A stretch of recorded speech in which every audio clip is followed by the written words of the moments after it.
మార్చి 30, 2025 ఉగాది నుండి విశ్వావసునామ సంవత్సరంలో మీ రాశి ప్రకారం ఆదాయ వ్యయాల్ని తెలుసుకోండి. మేషరాశి అశ్విని, భరణి, కృత్తిక మొదటి పాదంలో జన్మించిన వారు మేషరాశిలోకి వస్తారు. ఆదాయం 2, వ్యయం 14, రాజపూజ్యం 5, అవమానం 7.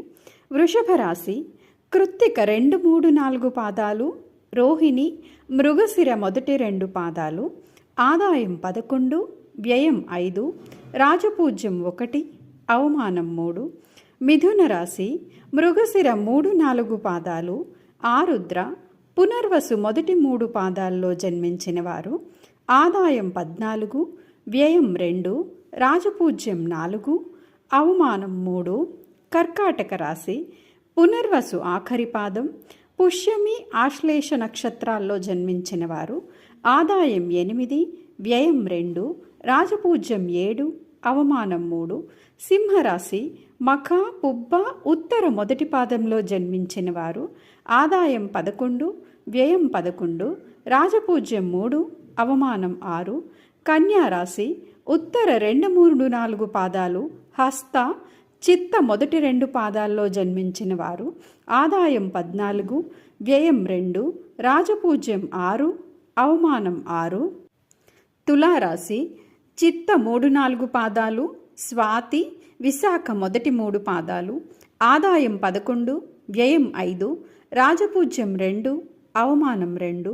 వృశ్చిక రాశి విశాఖ 4వ పాదం, అనురాధ, జ్యేష్ఠ నక్షత్రాల్లో జన్మించిన వారు ఆదాయం 2, వ్యయం 14, రాజపూజ్యం 5, అవమానం 2.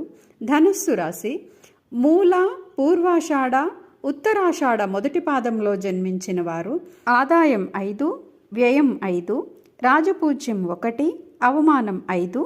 మకర రాశి ఉత్తరాషాఢ 2, 3, 4 పాదాలు, శ్రవణం, ధనిష్ట మొదటి 2 పాదాలు, ఆదాయం 8, వ్యయం 14, రాజపూజ్యం 4, అవమానం 5.